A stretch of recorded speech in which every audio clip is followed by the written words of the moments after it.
শ্মশানে যে চিতা সাজানো হয়, কেন সাজানো হয়? সেটা মানুষকে দাহ করার জন্য তো। আচ্ছা, আমরা কি কোনোদিন এইটা শুনেছি যে কোনো মানুষ তার নিজের চিতা নিজে হাতে সাজিয়ে নিজেই সেই চিতায় প্রাণ দেবে? কোনোদিন শুনি না। কিন্তু আজকের ইতিহাসের পাতায় দেখুন, নারদ মুনি যখন চিঠিটা নিয়ে নন্দ মহারাজের কাছে যাচ্ছেন, নন্দ মহারাজের কাছে যাওয়া মাত্র নন্দ মহারাজের একটা দৃশ্য দেখা যাচ্ছে। সেটা কি? দেখে নন্দ পিতা সেজেছে চিতা, প্রাণেতে জীবার তরে। দেখে নন্দ পিতা সেজেছে চিতা, প্রাণেতে জীবার তরে। দেখে নন্দ পিতা জ্বেলেছে চিতা। একই একই একই নন্দ মহারাজ, কি আপনি কার জন্য চিতা সাজাচ্ছেন? নন্দ মহারাজ বলছেন, মুনিবর, এই চিতা কারোর জন্য নয়, এই চিতাটা আমার নিজের চিতা, আমি নিজে হাতে সাজাচ্ছি। নন্দ মহারাজ, কারো নিজের চিতা তো নিজে কেউ সাজায় না, আপনি নিজের চিতা নিজে সাজাচ্ছেন কেন? তখন নন্দ মহারাজ বলছেন, নারদ মুনি, তুমি বোধহয় জানো না, আমার ছেলে কৃষ্ণ দ্বারকায় গিয়ে রাজা হয়েছে, তার বৃন্দাবনে আসার সময় হাতে নেই। সে রাজার আসনে বসে রয়েছে বলে মা বাবার কথা তার বুকেও বাঁধে না, মনে পড়ে না। তাই যদি আমি কোনোদিন মরে যাই, তার হাতে অত সময় নেই শ্মশানে গিয়ে চিতা সাজাবে। তাই আমি নিজের চিতা নিজেই সাজিয়ে রেখে দিয়ে যাচ্ছি। আমি যদি কোনোদিন মরে যাই, আমার ছেলে কৃষ্ণের কাছে যখন আমার মরণ সংবাদ যাবে, আমার সেই ছেলে কৃষ্ণ সে একবার খানি বৃন্দাবনে এসে শুধু একটুখানি সময় বার করে নিয়ে আমার মুখে আগুন দিয়ে চলে যাবে। নিতাই গৌর হরি বল। মুখে আগুন দিয়ে চলে যাবে, মুখে আগুন দিয়ে চলে যাবে, মুখে আগুন দিয়ে চলে যাবে। আমি চিতা সাজায়ে বসে আছি, আগুন দিয়ে চলে যাবে। আমি চিতা সাজায়ে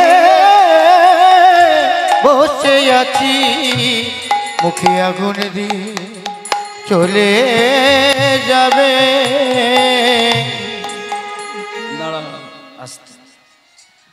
নন্দ মহারাজের কাছে একটা পত্র, একটা পত্র নিয়ে তার হাতে দিলেন। নন্দ মহারাজকে বলছে, মহারাজ আপনি ভুল বুঝলেন, আপনার ছেলে কিন্তু এরকম নয়। মানে আপনার ছেলে কৃষ্ণ দ্বারকায় গিয়ে রাজা হয়ে আপনার মতন পিতাকে সে যে মন থেকে হারিয়েছে, এটা আপনি ভুল বুঝেছেন। হাতটা পাতুন, চিঠিটা ধরুন, এটা আপনার কৃষ্ণের লেখা চিঠি। নন্দ মহারাজ চিঠিটা নিয়ে বলছে, আমার ছেলে কৃষ্ণ আমার নামে চিঠি দিয়েছে, আমার ছেলে তাহলে পড়াশোনা শিখেছে। আমি আর কাঁদবো না, আমি আমার ছেলে কৃষ্ণের কাছে যাব। যে নন্দ মহারাজ দুঃখে চিতা সাজাতে গেছিলেন, সেই নন্দ মহারাজ আর চিতা সাজালেন না। এবার মায়ের রূপটা দেখুন। ছেলে যদি মাকে ভুলে যায়, মায়ের ভেতরটা কি জায়গা হয়। আজকে দেখুন নন্দরানীকে দেখুন, মাতা নন্দরানী করে নবনী, হরি হরি রানী সে যে করে নবনী, নন্দরানী হরে নবনী ফিরে দারে দারে মাতা নন্দ রানী করে নবনী ফেরে দারে দারে মাতা নন্দ রানী করে নবনী ফিরে দারে দারে। আচ্ছা দাঁড়াও, মা তো এইভাবে ব্যাকুল হয়ে কাঁদছে, হঠাৎ দরজার বাইরে থেকে কে যেন মিষ্টি করে বলে উঠলেন, মা। কে কে? গোপাল, গোপাল, আমার গোপাল এলি? গোপাল এলি বাবা, আমার গোপাল এসেছিস? কিছুক্ষণ পরে নারদ মুনি এসে বলছেন, মা গোপাল তোমার আসেনি, আমি নারদ মুনি, আমি গোপালের সংবাদ নিয়ে এসেছি। নন্দরানী বলছেন, মুনিবর আপনি কিছু মনে করবেন না, আসলে যেদিন থেকে আমার ওই আদরের ছেলে কৃষ্ণকে আমি হারিয়েছি না, সেদিন থেকে কাঁদতে কাঁদতে কাঁদতে কাঁদতে আমার চোখ দুটো অন্ধ হয়ে গেছে মুনিবর, আর আমি কাউকে দেখতে পাই না। তাই দম করে যখন আমার মা শব্দটা কানে এলো, ভেবেছি বুঝি আমার গোপাল এসেছে। আপনি কিছু মনে করবেন না মুনিবর, কিচ্ছু মনে করবেন না। নারদ মুনি বলছেন, ও মা গোপাল তোমার নাইবা আসলো, গোপালের সংবাদ তো আমার কাছে আছে, এই তো আপনি হাত পেতে দাঁড়ান, আপনাকে আমি গোপালের লেখা চিঠিটি দিচ্ছি। চিঠি? আমার গোপাল আমার নামে চিঠি দিয়েছে, কিন্তু আমি তো সেই চিঠি পড়তে পারবো না, আমি তো কাঁদতে কাঁদতে আমার দৃষ্টিশক্তি হারিয়ে ফেলেছি মুনিবর। ও মা, যে গোপালের ছোঁয়ায় কুবজা রানীর কুবজত্ব দূরে গিয়ে সুন্দরী হলো, আর সেই গোপালের লেখা চিঠি পেয়ে আজকে তুমি কাঁদতে বসেছো। মা শোনো, তোমার ওই চিঠিটা পেয়ে কেঁদো না, ওই চিঠিটা নিয়ে তোমার বাম চোখে আর ডান নয়ন চোখে একটু বুলিয়ে নাও, দেখবে তোমার কি সুন্দর গোপালের হাতে লেখা। যখনই ওই কৃষ্ণের লেখা চিঠিটা মা জননী নিয়ে দুই নয়নে বুলিয়ে দিয়েছে, দেখলো গোপালের কি সুন্দর হাতে লেখা। বাহ, আমার গোপাল পড়াশুনো শিখেছে, আমার নামে চিঠি দিয়েছে, আমি আর কাঁদবো না। নন্দ মহারাজ আপনি পাগড়ি বাঁধুন, আমি আর কাঁদবো না, আমার নামে আমার ছোট্ট গোপাল চিঠি দিয়েছে, আমি এক্ষুনি যাব কৃষ্ণের কাছে, আমি তাকে দেখবো, তাকে আদর করব, বুকে জড়িয়ে ধরবো, আমি তাকে আশীর্বাদ দেব, আর আমি কাঁদবো না। নন্দ মহারাজকে চিঠি দিলেন, নন্দ রানীকে চিঠি দিলেন, শ্রীরাম সুদামকে চিঠি দিলেন, শেষকালে গিয়ে দেখলেন রাধারানীর শেষ দশা। মায়েরা, সকলকে চিঠি দেওয়ার পরে একটা চিঠি নারদ মুনি চোখের জলে ভাসিয়ে রাধারানীর কাছে দিতে যাবে, রাধারানী আর বেঁচে নেই। একটা মানুষ মরে আছে কি বেঁচে আছে, তিনটে লক্ষণে তার প্রকাশ হয়, হাতের নাড়িটা চলবে, তা না হলে চোখের পলক পড়বে, আর না হলে নাকের নিঃশ্বাস বইবে। নারদ মুনি চিঠিটাকে বুকে জড়িয়ে ধরে রাধারানীর হাতের নাড়িটা দেখলেন, চলে না, চোখের পলক পড়ে না, নাকের নিঃশ্বাস বয় না। নারদ মুনি আছাড়কে কাঁদতে শুরু করলেন। নারদ মুনি ভাবলো যে রাধারানীকে কথা দিয়ে গেলাম, সেই রাধারানী কৃষ্ণ বিরহে বুঝি মারা গেছে। কিন্তু ললিতা বিশাখা বলছে, মুনিবর আমাদের প্রেমময়ী রাধারানীর বেঁচে আছে কি মরে গেছে এটা প্রমাণ নিতে গেলে হাতের নাড়ি, চোখের পলর, নাকের নিঃশ্বাসে প্রমাণ হয় না। একটা জিনিসে প্রমাণ হয়, যদি কোনো ভাগ্যবান অনুরাগিনী কৃষ্ণ ভক্ত বা কৃষ্ণ ভক্তিমতী মা রাধারানীর দুই কানে একটা বার করে শুধু কৃষ্ণ নামটা শুনিয়ে দেয়, দেখা যায় রাধার দুই নয়ন দিয়ে দুই বিন্দু অশ্রু বিগলিত হয়। এখানে আর ওই কানে যদি কেউ কৃষ্ণ নাম করে, যদি দেখা যায় কৃষ্ণ নাম শুনে রাধার দুই নয়ন থেকে টপ করে দুবিন্দু জল গড়িয়েছে, ততক্ষণে আমরা বুঝতে পারি এখনো রাধারানী বেঁচে আছে। তাই আজকে নারদ মুনি রাধারানীর কাছে এসে যখনই ললিতার কথা শুনে দুই কানে প্রাণ ভরে কৃষ্ণ নাম শুনিয়েছে, সঙ্গে সঙ্গে দেখা গেল রাধারানীর দুই নয়ন দিয়ে দুই বিন্দু অশ্রু বিগলিত হল। সঙ্গে সঙ্গে রাধে রাধে তুমি কেঁদো না, তুমি কেঁদো না, কেঁদো না রাধে, তুমি ওঠো, তুমি ওঠো, দেখো দেখো দেখো দেখো আমি সেই নারদ মুনি, দেখো রাধে আমি তোমায় কথা দিয়েছিলাম আজকে তোমার সঙ্গে কৃষ্ণের মহামিলন। এই নাও কৃষ্ণের লেখা চিঠি। যেই রাধারানী চিঠিটা স্পর্শ করলে, ললিতা এই ললিতা আমাকে তোরা নতুন করে একটু সাজিয়ে দিবি? আমার প্রাণনাথ আমার নামে চিঠি দিয়েছে, আমি আর কাঁদবো না, আর আমি শুয়ে থাকবো না, কষ্ট পাবো না, আমাকে তোরা নতুন করে সাজিয়ে দে, নতুন করে সাজিয়ে দে, নতুন করে সাজিয়ে দে। হ্যাঁ সঙ্গিনী রঙ্গিনী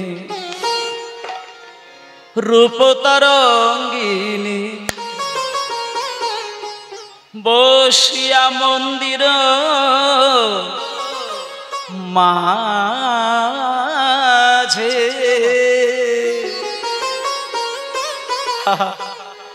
মদন মোহন সহিতে যতনে, মদন মোহন সহিতে যতনে হেবার রাইক করিলা সাজে। সঙ্গিনী রঙ্গিনী রূপ তরঙ্গিনী, হরি হরি বল হরি হরি বল, রূপ তরঙ্গিনী সঙ্গিনী রঙ্গিনী রূপ তরঙ্গিনী বসিয়া মন্দির মাঝে, বসিয়া মন্দির মাঝে, বসিয়া মন্দির মাঝে রঙ্গিনী রঙ্গিনী রূপ তরঙ্গিনী সঙ্গিনী রঙ্গিনী রূপ তরঙ্গিনী মদন মোহন সহিত যতনে, মদন মোহন সহিতে যতনে, মদন মোহন সহিতে যতনে রাইক করিলা সাজে,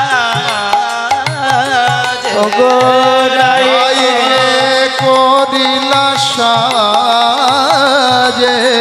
সঙ্গিনী রঙ্গিনী রূপ তরঙ্গিনী, সঙ্গিনী রঙ্গিনী রূপ তরঙ্গিনী সঙ্গিনী রঙ্গিনী রূপ তরঙ্গিনী।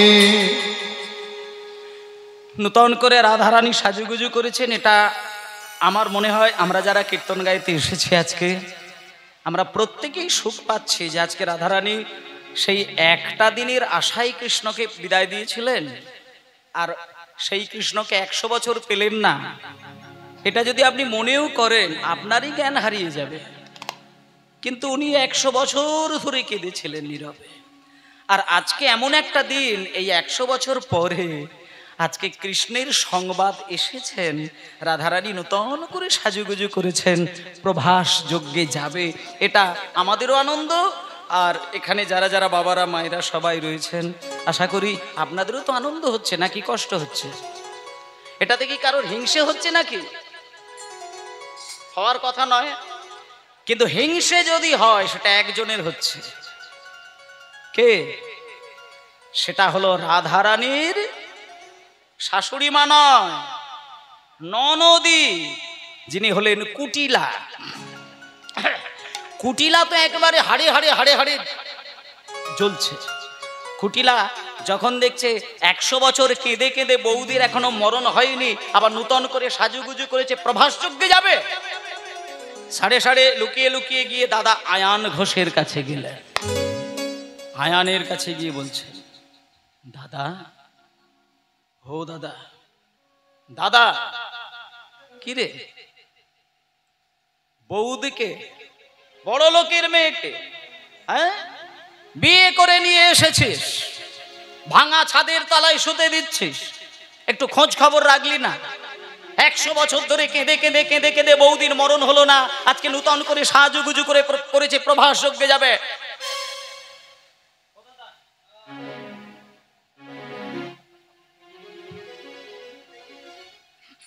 শোনো, আজকে তুমি একটা হেস্ত নেস্ত করে দাও। তুমি আজকে তুমি তো মা কালীর ভক্ত, তা মা কালীর মন্দিরে গিয়ে মা কালীর হাত থেকে খাড়াটাকে নিয়ে আমি একটা কথা বলে দিচ্ছি, আমি বোন হয়ে দাদাকে একটা কথা বলছি, তুমি আজকে বৌদির সঙ্গে কোনো একটা ওই মানে ওই কিছু একটা বিচার করে দাও তো দেখি। চলে যাও, চলে যাও, দরকার হয় বসে বল। এবার যখন এই কথাটা বলে দিয়েছে দাদা আয়ান, আসতে সঙ্গে সঙ্গে আয়ান ঘোষ হচ্ছে মা কালীর ভক্ত ছিলেন, সঙ্গে সঙ্গে কালীর মন্দিরে গিয়ে মা কালীর হাত থেকে খাড়াটাকে নিয়ে, রাধারানী তো একেবারে সর্ব অলঙ্কারে ভূষিতা হয়ে একেবারে প্রস্তুত কৃষ্ণ দর্শনে যাবেন, এই অবস্থায় আয়ান মা কালীর হাত থেকে খাড়া, রাধে কি কোথায় যাবে, কোথায় যাবে? স্বামী, হ্যাঁ আপনি এসে গেছেন, আমি তো তাই ভাবছিলাম, একটু পরেই হয়তো আপনার কাছে যেতাম, আমি আপনার কাছ থেকে একটা ছোট্ট অনুমতি। কোথায় যাবে তুমি? আমি একটু কৃষ্ণ দর্শনে যাব। না হবে না, হবে না, যাও ভেতরে, ভেতরে যাও। যখনই বলেছে ভেতরে যাও, তখন রাধারানী বলছেন, স্বামী আজকে আমাকে অনুমতি দিন না, আজকে আমি কৃষ্ণ দর্শনে একটু যাই। স্বামী আমাকে অনুমতি দিন না, আজকে আমি একটু পরেই তো আপনার কাছেই যাচ্ছিলাম, আপনার চরণ ধরে কেঁদে কেঁদে অনুমতিটা নিয়ে আসতাম, তো আপনি অনুমতি দিন। আয়ান বলছে, না, তুমি আমার স্ত্রী, আমি তোমার স্বামী, যেটা বলবো সেটা মাথা নত করে মেনে নিতে হবে, যাও ঘরে যাও। এই কথা বলার সঙ্গে সঙ্গে রাধারানী বলছেন, স্বামী আপনি যদি আমাকে আজকে অনুমতি না দেন, আমি আপনার কোনো কথাই শুনবো না। যখনই বলেছে শুনবো না, সঙ্গে সঙ্গে আয়ান রেগে উঠলে, শুনবে না মানে? তুমি যদি আমার কথা না শুনে ঘরের বাইরে বার হতে যাও, আমি তোমাকে শাস্তি দিতে পারি। যেই খাড়াটা হাতে তুলে নিয়ে শাস্তি দিতে পারি বলেছেন, সঙ্গে সঙ্গে রাধারানী বলে উঠলেন, শাস্তি? তুমি আমাকে শাস্তি দেবে? আচ্ছা তুমি আমাকে জানো আমি কে? এতদিন তো তোমার সঙ্গে আমি ঘর করলাম, তুমি আমাকে সঙ্গে নিয়ে ঘর করলে, তা তুমি আমাকে জানো আমি কে? যদি আমায় না চিনে থাকো, তাহলে তুমি আজই আমায় চিনে নাও। বলি, চেনো না, চেনো না তুমি যে মোরে, হরি হরি হরি তুমি যে মোরে, চেনো না, চেনো না তুমি যে মোরে। বলি, কে ছিলাম আমি তোমার ঘরে, কে ছিলাম আমি তোমার ঘরে, কে ছিলাম আমি তোমার ঘরে। এত বলি হইল বলি হইল অপরূপ, এত বলি হইল অপরূপ। রাধিকা ধরিল কালিকা রূপ। হরি হরি হরি হরি ওগো রাধিকা ধরিল কালিকা রূপ, রাধিকা ধরিল কালিকা রূপ, ওগো রাধিকা ধরিল কালিকা রূপ। আর কালী হয়ে দাঁড়ালো, কালী হয়ে দাঁড়ালো, কালী হয়ে দাঁড়ালো, কালী হয়ে দাঁড়ালো। আমাদের রায় বিনোদিনী কালী হয়ে ওগো দাঁড়ালো। আমাদের রায় বিনোদিনী কালী হয়ে দাঁড়ালো। মায়েরা, কৃষ্ণ কালী হয়েছিলেন এটা আমাদের প্রত্যেকেরই জানা, কিন্তু রাধারানী কালী হয়েছিল এটা অনেকেই জানেন না। আজকের এই লীলায় রাধারানীও কিন্তু কালী হয়েছিলেন। কেন না, নিজের স্বামী আয়ান ঘোষকে সেই কালী রূপ দেখানোর জন্য। তা আজকে যখনই আয়ানকে রাধারানী কালী রূপ দর্শন করালেন, সেই রাধারানীর মধ্যে যখন কালীর রূপ দর্শন করলো আয়ান, সঙ্গে সঙ্গে মা কালীর খাড়াটা ছুঁড়ে ফেলে দিয়ে আছাড় খেয়ে পড়ল রাধারানীর চরণ। রাধারানীর চরণ তলে আছাড় খেয়ে রাধারানীর দুই চরণ জড়িয়ে ধরে মাকে ডাকতে লাগলেন। তাই মায়েরা, আজকে রাধার দুই চরণ জড়িয়ে ধরে আয়ান ঘোষ যেমন মা কালীর আরাধনা করলেন, আমরাও একটুখানি চলুন এই রাধারানীর দুই চরণ জড়িয়ে ধরে একটুখানি সবাই হাত জোড় করে আমরা একটুখানি মাকে ডেকে নেব। ও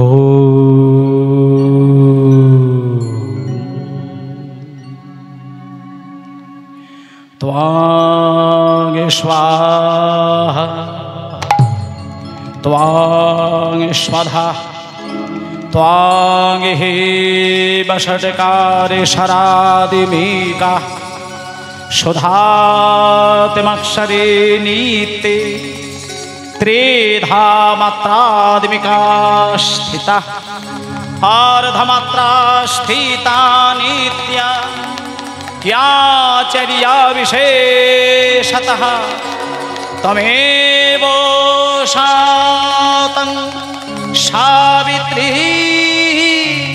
तं देवी जननी परा तयैव धर्याते सर्वा तयैतत्सिद्ध्यात् जगत् तयैतत्मल्लात् देवी तमादिशन्त च सर्वदा विशिष्टो सृष्टिरूपातं स्थितिरूपात् बालने तथा संहृतिरूपन्ते जगतो हास्य जगन्मये महावेद महामाया महामेधा महास्मृति महामोहा च भवति महादेवी महेश्वरी प्रकृति संच सर्वस्व गुणत्रय विभाविनी कालनत्रेर महोरात्रे महोरत्तेश्वदारुणा लज्जा पुष्टि तथा तुष्टि त्याग शांति कांतिरेव च खर्गनी शूलिनी घोरा गोदिनी चक्रिनी तथा शंखिनी जावेणी मानभूषणी परिघायुधा सम्या सम्मतरा शेष समेवत्ताति सुंदरी परावरण परमा तमेव परमेश्वरी परावरण परमा तमेव परमेश्वरी तमावरण परमा तमेव परमेश्वरी हरि बोल हरि बोल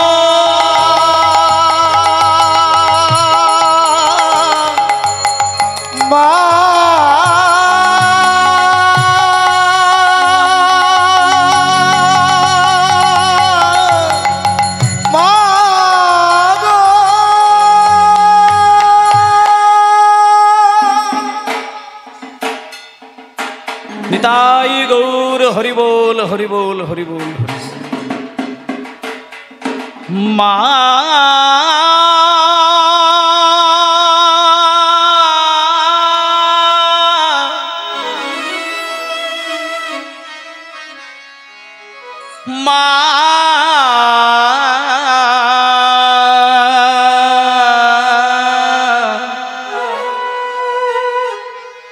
মা গো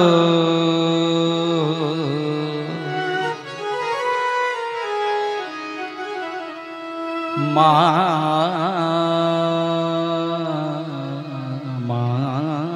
গো আমার শ্যামা মায়ের কোলে চড়ে জপি আমি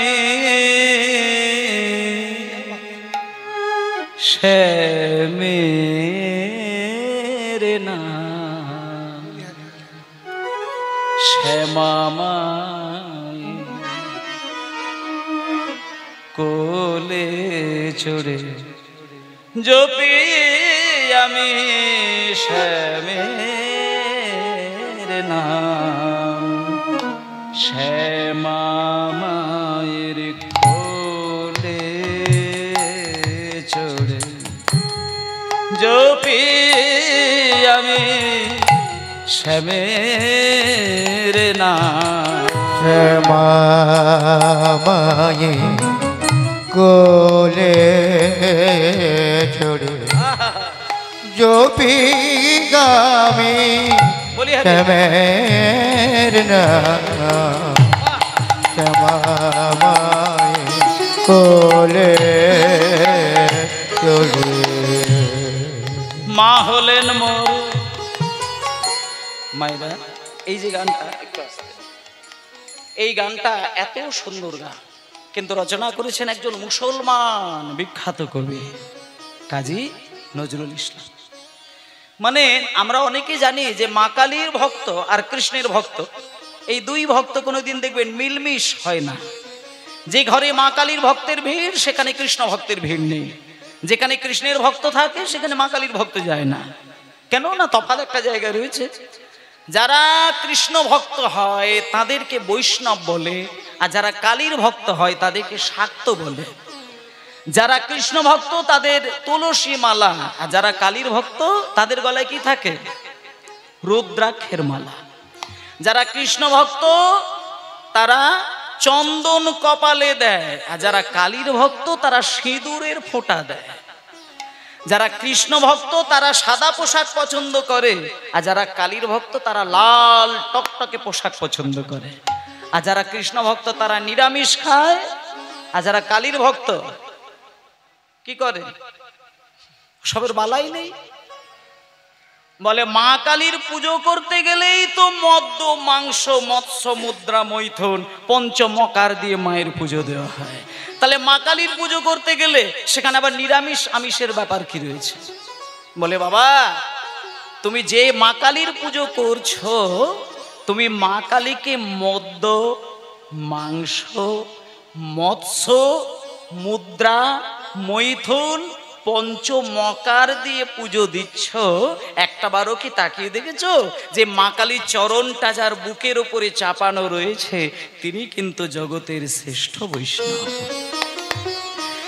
তাহলে জগতের যিনি সর্বত্যাগী বৈষ্ণব, তার স্ত্রী বৈষ্ণবী হবে, এটা নিয়ে আবার কি কোনো সন্দেহ থাকে নাকি?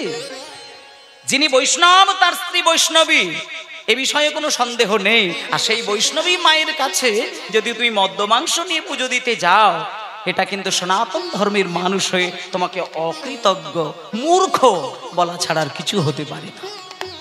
তাই জন্য বলছে ডুবে শ্যামা যমুনাতে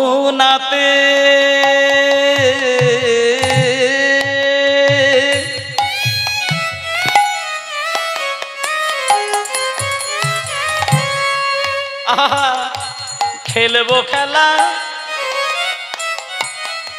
আমি খেলবো খেলা শ্যামের সাথে। ডুবে শ্যামা ওই যমুনাতে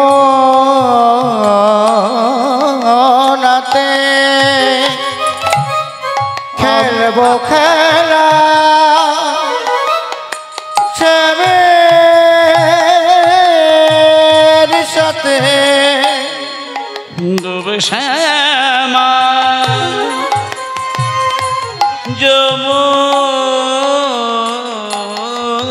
যমুনাতে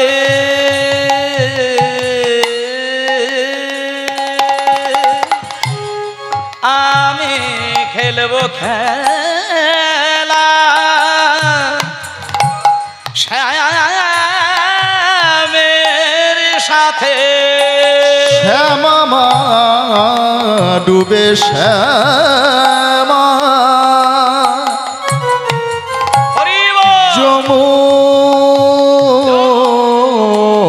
যমুনাতে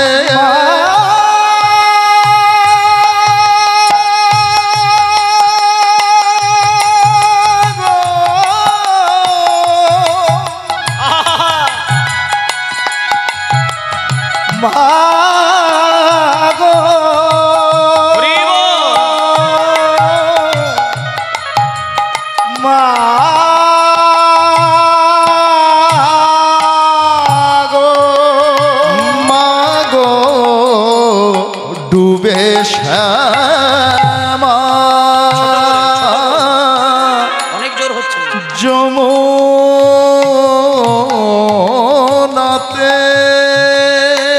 আমি খেলব খেলা শ্যামের সাথে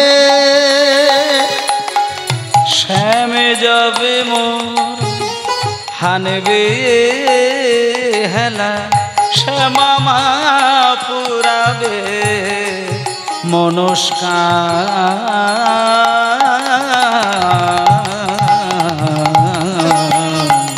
আমার শ্যামা মাগে হরি বল হরি বল হরি বল বলে চলি গোপী আমি শ্যামের নাম শ্যামা মাগে কোলে চলি গোপী আমি শ্যামের নাম শ্যামা মায়ের কোলে চলি। একটুখানি প্রসঙ্গক্রমে মায়ের গানটি গাইলাম। যেহেতু রাধারানী আজকে স্বয়ং মা কালীর রূপ ধরেছেন এবং আয়ানকে সেই রূপ দেখিয়েছেন, সেই স্তবটা আমরা একটু শুনলাম, একটু গানের মাধ্যম দিয়ে তার সেবা করলাম। এইবার রাধারানীকে অনুমতি দিয়ে দিলেন প্রভাস যজ্ঞে যাওয়ার জন্য। আয়ান রাধারানীকে অনুমতি দিলেন, সঙ্গে একটা কথা বললেন যে রাধে আমি তোমাকে অনুমতি দিলাম, তুমি প্রভাস যজ্ঞে যাবে, কিন্তু প্রভাস যজ্ঞে গিয়ে যদি কৃষ্ণের দর্শন তুমি পাও সেখানে আমার হয়ে তুমি দু চার কথা শুনিয়ে দিও রাধে। এবারে নিমন্ত্রণ পত্র পাইয়া ব্রজবাসী গণ নিমন্ত্রণ হরি হরি পাইয়া ব্রজবাসী গণ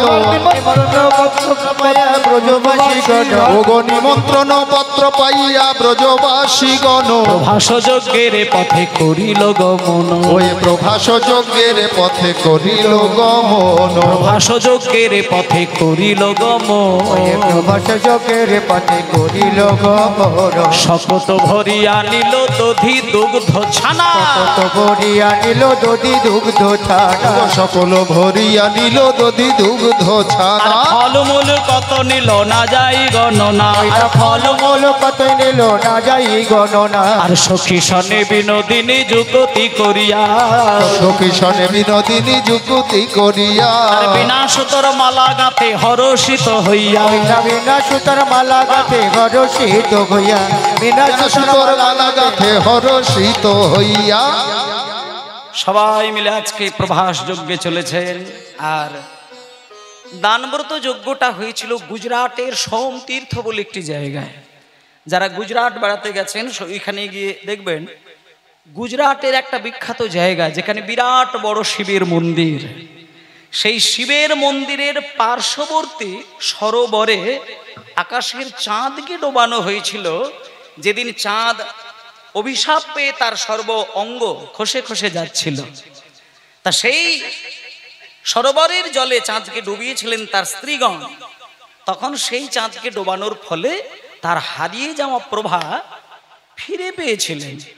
সেই দিন থেকে সেই জায়গাটির একটা নামকরণ হয়েছিল যে এই সোমতীর্থের জলে চাঁদকে ডোবানোর ফলে চাঁদের হারানো প্রভা, প্রভা মানে জ্যোতি, আর আসমানে ফিরে পাওয়া।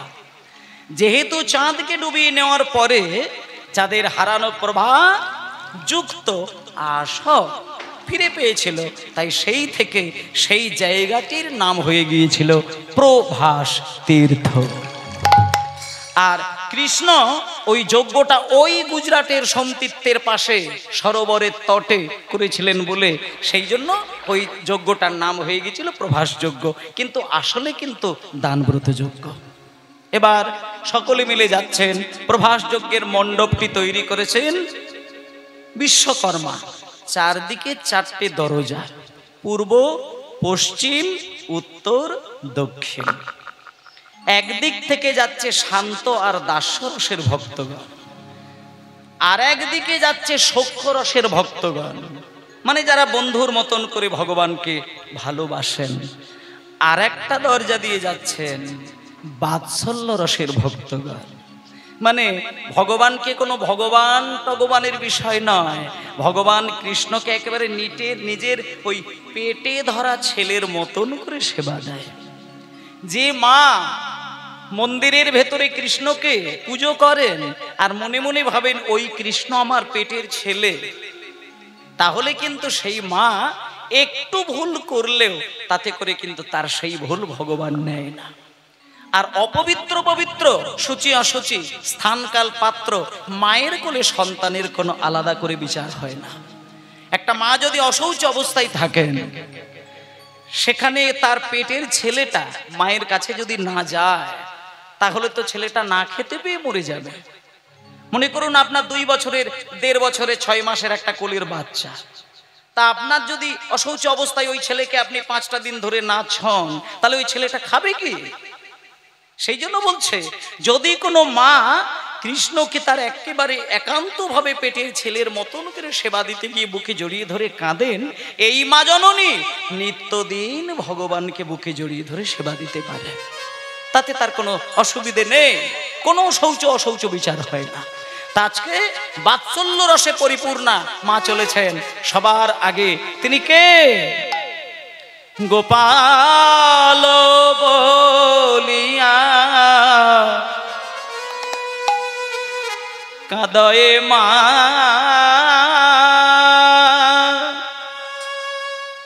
ওরে গোপাল রে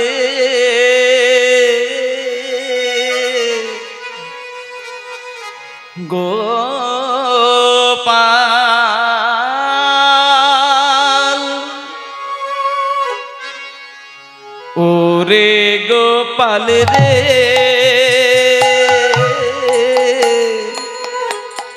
গোপাল,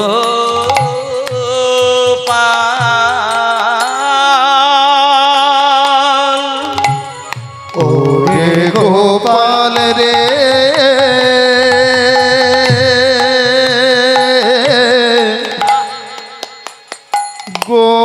গোপাল, মা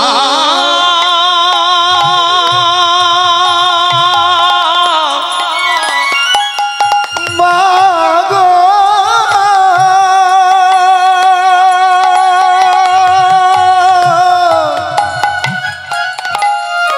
মা গো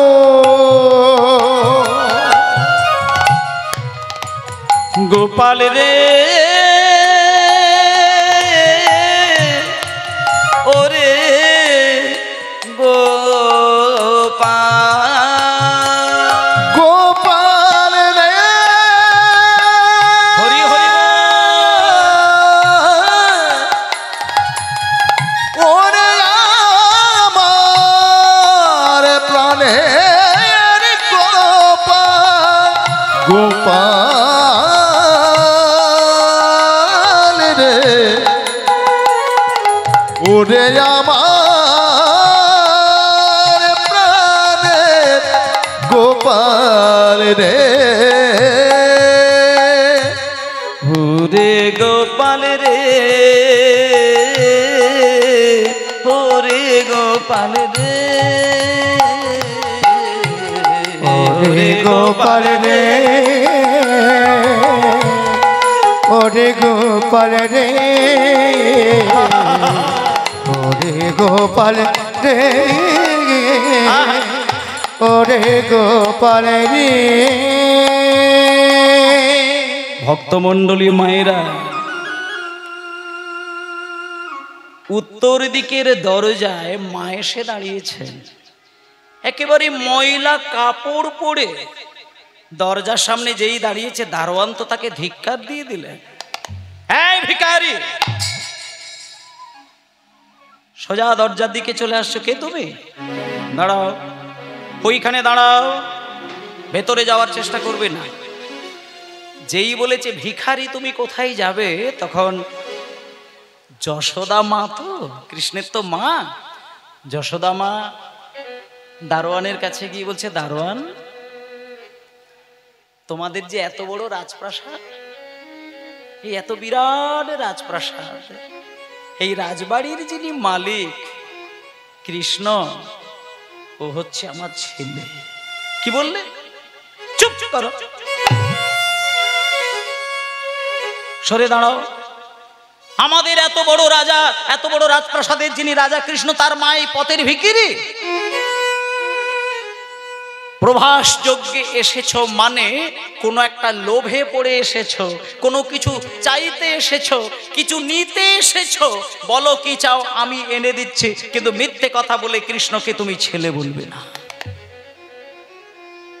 এত কড়া ভাষায় কথা বলার সত্ত্বেও কিন্তু যশোদা কিচ্ছু বলল না, শুধু একটাই কথা বললেন, দারোয়ান, আজকে তোমাদের রাজা কৃষ্ণের কাছে সবাই হাত বাড়িয়ে কিছু নিতে এসেছে, আর একমাত্র আমি তার মা, আমি তাকে দিতে এসেছি, নিতে আসি না।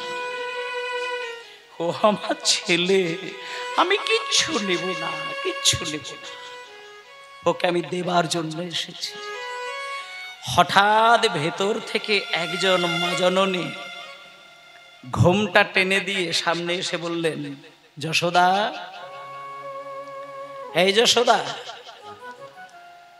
গোপালকে তুমি ছেলে বলবে না, যা বলার বলেছ। দ্বিতীয়বার ওই কথাটা আর মুখে যেন ভুল করেও বলো না, কারণ গোপাল আমার ছেলে। ও আমার ছেলে, ও আমার ছেলে, ও আমার ছেলে, তুমি ওকে ছেলে বলো না, আর বলবে না, খবরদার বলবে না, আর বলবে না। যশোদা তখন চোখের দিকে তাকিয়ে বললেন, কে তুমি? আমি তো গোপালের মা, আমার চিনতে পারছো না? আমি দেবকী। গোপাল আমার পেটে জন্ম নিয়েছে, আমার গর্ভে জন্ম নিয়েছে, ও আমার গর্ভজাত সন্তান। আরে বাবা, তুমি দুদিনের জন্য মানুষ করেছো, বড় করেছো, এই তো, তা বলে কি তুমি তোর মা হয়ে গেছো? কখনো কখনো কোকিল কাকের বাসায় ডিম পেড়ে দিয়ে চলে যায়, তা বলে কি সেই ডিমটা ফুটে যখন বাচ্চা তৈরি হয়, সেটা ওই কাকের আদর খেতে খেতে কি কোকিলের বাচ্চা কাক হয়ে যায়? তাছাড়া মা হওয়া কি মুখের কথা? যদি না বুঝে সন্তানের ব্যথা, ও আমার ছেলে, ও আমার গর্ভজাত সন্তান, তুমি ওকে মা বলো না, তুমি ওকে ছেলে বলো না। তুমি কি চাও বলো, আমি এনে দিচ্ছি, কিন্তু আর তুমি গোপালকে ছেলে বলবে না। হঠাৎ ওইদিকে কৃষ্ণ, এই দুই মায়ের তর্ক কৃষ্ণের কানে পৌঁছে গেল। দাদাকে গিয়ে বলছে, দাদা, দাদা, আমার মনে হয় উত্তর দিকে দরজায় আমার মা এসে দাঁড়িয়েছে। দাদা, আমার মা এসে দাঁড়িয়েছে, চলো দাদা, চলো, চলো দাদা, চলো।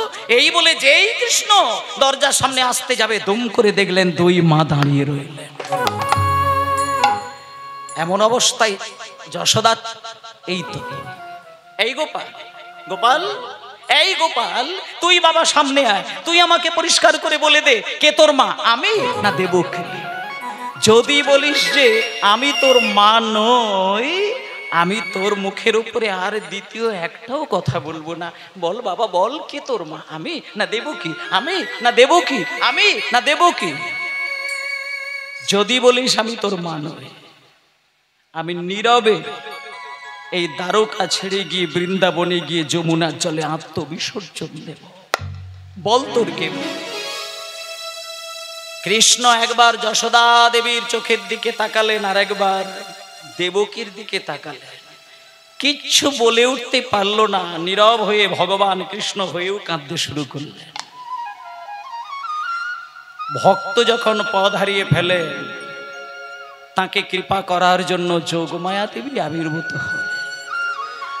জগৎ জননী যোগমায়া গোপালের কাছে এসে দাঁড়িয়ে বললেন, গোপাল কে তোর মা আমি পরীক্ষা করে দেব, আমি বিচার করে পরিষ্কার করে জানিয়ে দেব কে তোর মা। নূতন 100টি সাদা বস্ত্র আমার কাছে নিয়ে এসে দাও, ওই শত বস্ত্র দিয়ে পরীক্ষা করে আমি বলে দেব কে তোমার আসল মা। বলি শতেক বসন টানা হইবে, শতেক বসন টানা হইবে, কারে তনয় গোপাল জানা সে যাবে, কারে তনয় গোপাল জানা সে যাবে, ওগো কারে তরে গোপাল জানা সে যাবে। দাঁড়াও, 100টা কাপড় দিয়ে পরীক্ষাটা কিভাবে হবে মায়েরা? 100টা সাদা বসন সাজানো থাকবে, একদিকে থাকবে কৃষ্ণ আর একদিকে থাকবে দুইজন মা। পরীক্ষাটা কি সব চমৎকার দেখুন। কৃষ্ণ পরীক্ষা করবে, যার স্তনদুগ্ধ ধারা 100 কাপড় ভিজিয়ে ভেদ করে গোপালের মুখে গিয়ে পড়বে, সে হবে গোপালের আসল মা। এবার শতেক বসন টানা হইবে, এবারে শতেক বসন টানা হইবে, শতেক বসন টানা হইবে, শতেক বসন টানা হইবে। এবার প্রথমে দেবকী পরশ করে, প্রথমে দেবকী পরশ করে, ওই প্রথমে দেবকী পরশ করে। প্রথম বসন্তার, প্রথম বসন্তার, প্রথম বসন্তার।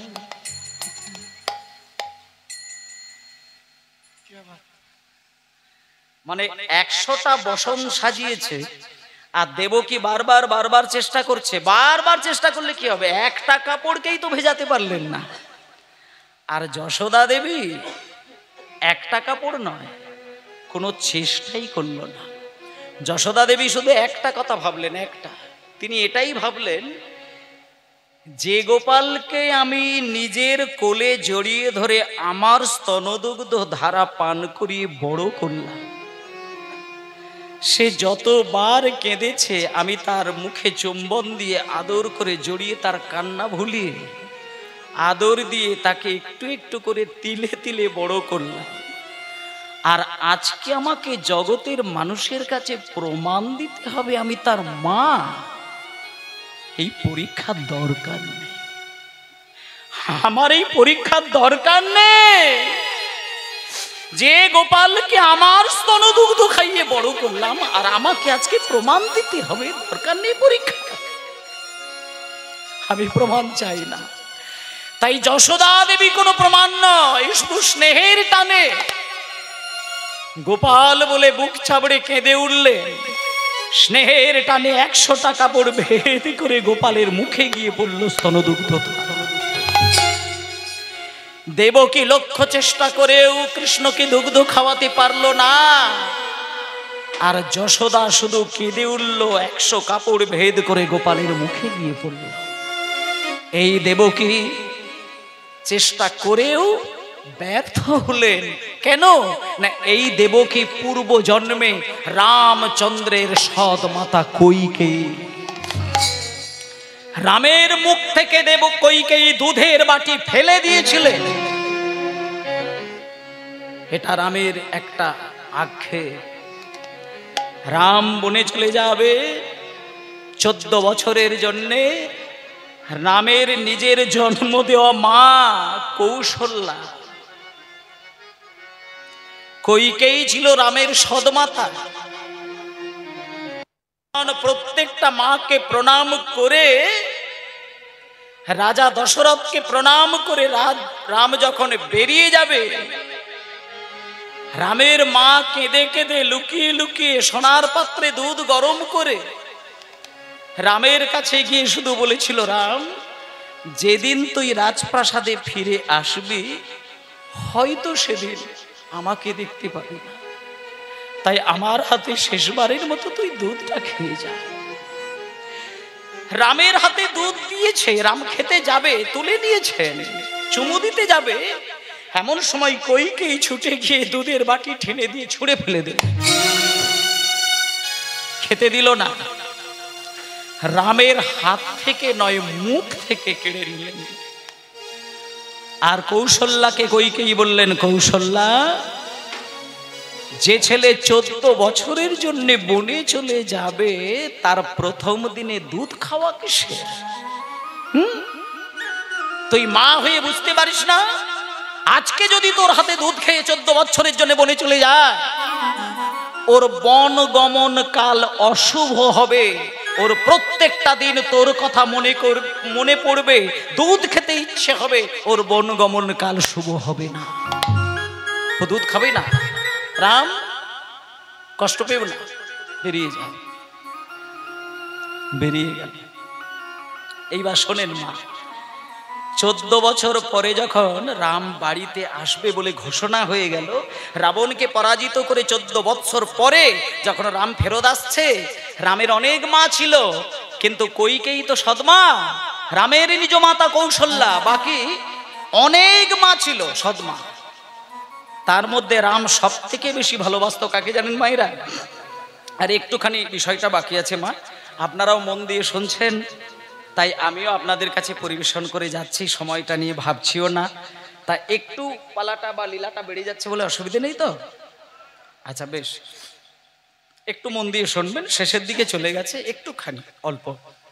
তা যখন রাম বাড়িতে আসছে, রাম মানে নিজের জন্ম দেওয়া মাকে যতটা ভালোবাসতো তার থেকে 1000 গুণ বেশি ভালোবাসতো কাকে জানেন?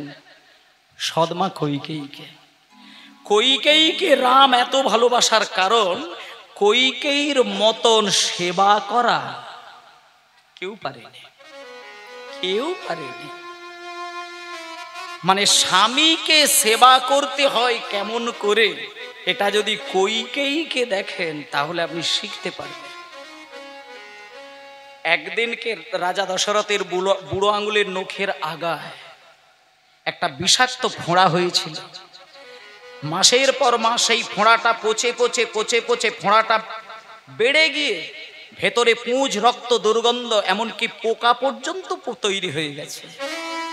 কবিরাজ এসে বললেন, তোমাদের স্বামীকে বাঁচানো অসম্ভব।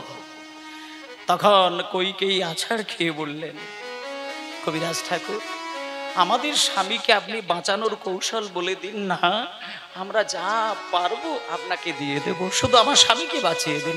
তখন ধন্বন্তরী বললেন যে হ্যাঁ, বাঁচানো যেতে পারে। এই যে তোমরা 750 জন স্ত্রী আছো, রাজা দশরথের 750 জন স্ত্রী, এটা জেনে রাখবেন। 750 জন স্ত্রী তোমরা যে আমাকে গোল করে ঘিরে আজকে বসে আছো, এদের মধ্যে তোমরা কেউ যদি এই দুর্গন্ধ পচা গলিত পুঁজ, রক্ত, ফোঁড়াটা মুখ দিয়ে চুষে চুষে ভেতর থেকে পুঁজ রক্তগুলো বাইরে বার করে জিভের লালাটা ভেতরে নিত্যদিন লাগিয়ে দিতে পারেন, তবেই ফোঁড়াটা সারতে পারে। এ কথা শোনার সঙ্গে সঙ্গে চুপি সারে, চুপি চুপি ওই প্রত্যেকটি মা রাজপ্রাসাদের বাইরে বেরিয়ে গেলেন, কিন্তু কইকেয়ী কিন্তু গেল না। দশরথ এতে চরণ ধরে কাঁদতে লাগলেন, আমার এই হাতের শাখা, সিঁথির সিঁদুর, এ তো সব আমার স্বামীর জন্য। স্বামীকে বাঁচাতে গিয়ে যদি আমার জীবন যায়, আমি হাসি মুখে দান করব, কিন্তু স্বামীকে আমি বাঁচাবো।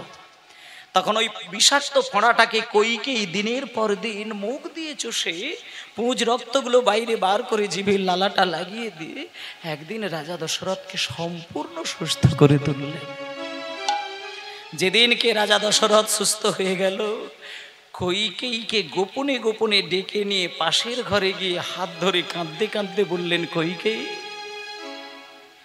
তুমি আমার ঘা সারিয়ে দিয়ে আমায় বাঁচিয়ে দিলে, বলো না, বলো না, তুমি আশীর্বাদ হিসেবে স্ত্রী হয়ে, আমি তো তোমার স্বামী, বলো কি চাও, আমি তোমাকে সব দিয়ে দেবো, বলো তুমি কি চাও। তখন কইকেয়ী বলেছিলেন, স্বামী, আমি তো কিছু পাবার আশায় সেবা করিনি, আমি স্ত্রী, আর স্ত্রীর কর্তব্য হলো স্বামীর সেবা করা, তাই আমি করেছি। দিতে কি আপনার খুব ইচ্ছে হয়? আপনি রেখে দেন, পরে নেব না। এই তো স্বামী সেবা। এই এত কঠিন স্বামীর সেবা দেখে রাম নিজের মায়ের থেকে কইকেয়ীকে বেশি ভালোবাসে। তাই ও মা, 14 বছর পরে যখন রাজপ্রাসাদে ফেরত আসলেন, কইকেয়ী কিন্তু একটা জিনিস চিন্তা করলেন, রাম কিন্তু কোনো মাকে আগে প্রণাম করার আগে আমি জানি আমাকে আগে প্রণাম করে। তার রাম যে 14 বছর পরে আজকে রাজপ্রাসাদে আসবে, আমি দেখব ও রাজপ্রাসাদে এসে ওর মাকে আগে প্রণাম করে নাকি আমাকে আগে প্রণাম করে। যদি দেখি যে আমাকে আগে প্রণাম করে, তাহলে জানবো রামকে যে সেই দুধ খেতে গেছিল আমি যে তার হাত থেকে ফেলে দিয়েছিলাম এটা ওর মনে নেই। আর যদি দেখি ও আমাকে আগে প্রণাম না করে, তাহলে আমি বুঝে যাব আমার উপরে ওর রাগ অভিমান রয়েছে, ও আমার প্রতিশোধ নেবে, আমি আত্মবিসর্জন দিয়ে দেব। সঙ্গে সঙ্গে রাজপ্রাসাদে আসা মাত্র, মায়েরা, রামের মতো মানুষ ভগবান বা ছেলে হয় না। রাম রাজপ্রাসাদে ঢুকে কোনো মাকে প্রণাম নয়, ছুটতে গিয়ে কৌশল্যাকে, কইকেয়ীকে প্রণাম করলেন। যেই কইকেয়ীকে প্রণাম করেছে, কইকেয়ী আছাড় খেয়ে রামের হাত দুটো জড়িয়ে ধরে কেঁদে কেঁদে বলে উঠলেন, রাম, তুই কি ছেলে রে বাবা, আমি ভেবেছিলাম তুই প্রতিশোধ নিবি, তুই আমাকে মা বলে আগে প্রণাম করলি, তোর মতো ছেলেকে আমায় কথা দে বাবা, পরের জন্মে যেন আমি তোর মতন ছেলেকে আমার গর্ভে ধারণ করতে পারি। সেই রাম, কইকেয়ীর এই তীব্র আকাঙ্ক্ষা, কান্না, ভালোবাসা, চোখের জল দেখে রাম কথা দিয়ে দিয়েছিলেন, মা কেঁদো না, আমি কথা দিলাম, আগামী জন্মে যখন আমি কৃষ্ণরূপে জন্ম নেব, আমি কথা দিলাম তোমার গর্ভে আমি জন্ম নেব। তবে একটা কথা বলি মা, তুমি কষ্ট পেও না, তোমার গর্ভে আমি জন্ম নেব বটে, কিন্তু তোমার স্তন দুগ্ধ পান আমি করব না। মা, যে মা সন্তানের মুখ থেকে দুধের বাটি ফেলে দিতে পারে, সেই মায়ের কোনোদিন ক্ষমতা হবে না সন্তানকে দুগ্ধ পান করানো। তাই আমি তোমার গর্ভে জন্ম নেব মা, কিন্তু তোমার স্তন দুগ্ধ পান আমি করব না। তাই আজকে এই দেবকী কৃষ্ণকে জন্ম দিয়েছে, কিন্তু ভাগ্যে হলো না তাকে একটা মুহূর্তের জন্য তাকে স্তনদুগ্ধ পান করাবে। আর যশোদা, তিনি তো ধরা দেবী, আপনারা জানেন, তাই এইভাবে মাতৃত্বের সমস্যা সমাধান হয়ে গেল। এবার আরেকটি দরজা কে আসছে, কই কৃষ্ণ কোথায় কৃষ্ণ, কোথায় প্রাণ মধুয়া, কই কৃষ্ণ কোথায় কৃষ্ণ, কোথায় প্রাণ মধু হরি হরি বল, হরি হরি বল। কোথায় কৃষ্ণ, কোথায় প্রাণ বধুয়া? ও সে ঘরের বাহির